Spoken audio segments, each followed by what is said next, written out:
किसी ने बड़े कमाल की बात कही है कि अपने जीवन को ऊपर वाले को सौंप दो, क्योंकि आप जीवन भर में जो कर सकते हैं उतना तो वो एक पल में कर सकता है। भी एक चिड़िया उड़ती उड़ती आई और भगवान श्री कृष्ण के पास आ करके बोली कि भगवान, मुझसे क्या गलती हो गई, मेरी दुनिया आपने उजाड़ दी, यहाँ युद्ध भूमि को तैयार किया जा रहा है, पेड़ों को गिराया जा रहा है, एक हाथी ने आकर के मेरा पेड़ गिरा दिया, मेरा घोंसला उस पर था, वो घोंसला गिर करके जमीन पर आ गया, उसमें नन्हे नन्हे बच्चे हैं, हमारी जान बचा लीजिए भगवान, अब सब कुछ आपके हवाले है।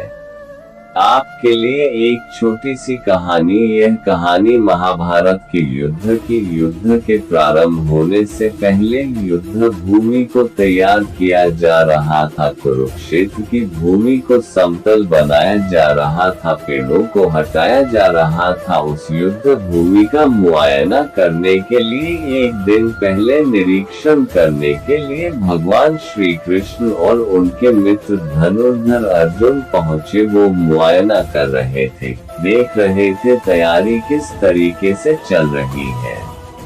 तभी एक चिड़िया उड़ती उड़ती आई और भगवान श्री कृष्ण के पास आकर के बोली कि भगवान, मुझसे क्या गलती हो गई, मेरी दुनिया आपने उजाड़ दी, यहाँ युद्ध भूमि को तैयार किया जा रहा है, पेड़ों को गिराया जा रहा है, एक हाथी ने आकर के मेरा पेड़ गिरा दिया, मेरा घोंसला उस पर था, वो घोंसला गिर करके जमीन पर आ गया, उसमें नन्हे नन्हे बच्चे हैं, हमारी जान बचा लीजिए भगवान, अब सब कुछ आपके हवाले है।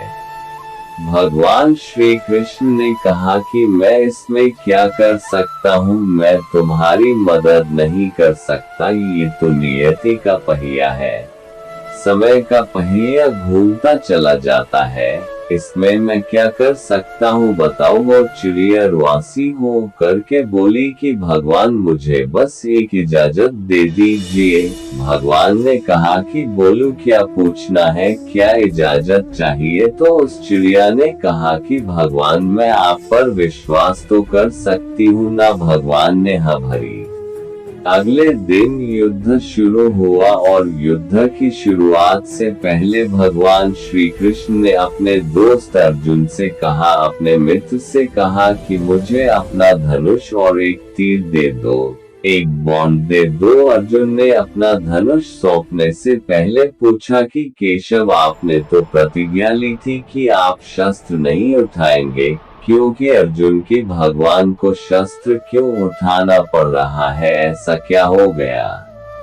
तो भगवान श्री कृष्ण ने कहा कि उस सामने हाथी देख रहे हो, उस हाथी ने उस चिड़िया का घोंसला गिराया, उस पेड़ को नष्ट कर दिया जिस पर उस चिड़िया का घोंसला था, मुझे कुछ तो करना पड़ेगा। अर्जुन समझ गया भगवान श्री कृष्ण ने वो धनुष लिया है, एक तीर छोड़ा, लेकिन ये क्या, वो तीर जा करके हाथी को लगा ही नहीं, उसके गले में घंटी लटकी थी, उस पर जा करके लगा और वो घंटी नीचे जमीन पर गिर गई। अर्जुन हंसने लगा और कहने लगा कि माधव, आपसे नहीं हो पाया, मुझे मौका दीजिए, 1 मिनट में उस हाथी को नष्ट कर दूंगा, खत्म कर दूंगा।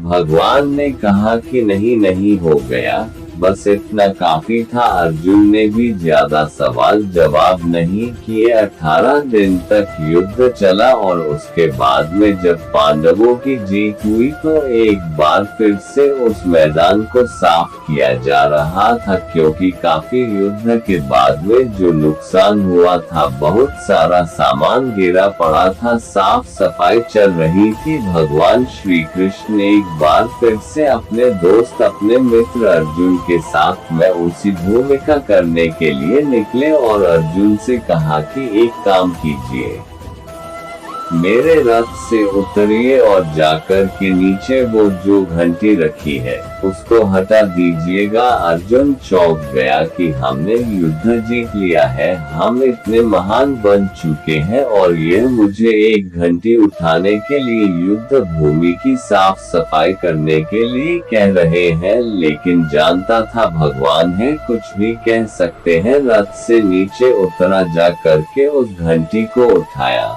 साइड किया और जैसे ही उस घंटी को उठाया वैसे ही उसके नीचे से नन्हे नन्हे बच्चे चिड़िया के फड़फड़ाते हुए उड़ान भर ली। उन्होंने उड़ गए।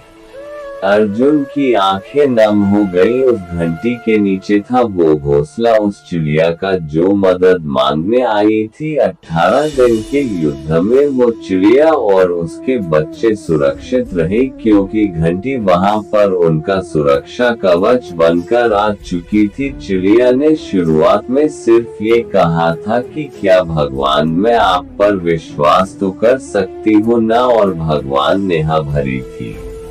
कहानी बहुत छोटी है लेकिन हमें सिखाती है कि दुनिया में हमारे सामने चाहे जो परिस्थिति आ जाए, एक काम कीजिएगा, अपने जीवन को ऊपर वाले को सौंप दीजिएगा, क्योंकि आप जीवन भर में जितना कर सकते हैं उससे कहीं ज्यादा तो वो एक पल में कर सकता है। हमेशा आपसे कहता हूँ कि ऊपर वाले के आशीर्वाद के साथ, अपनी सच्ची मेहनत के साथ और अपनी फैमिली के प्यार के साथ कर दिखाओ कुछ ऐसा कि दुनिया करना चाहे आपके जैसा।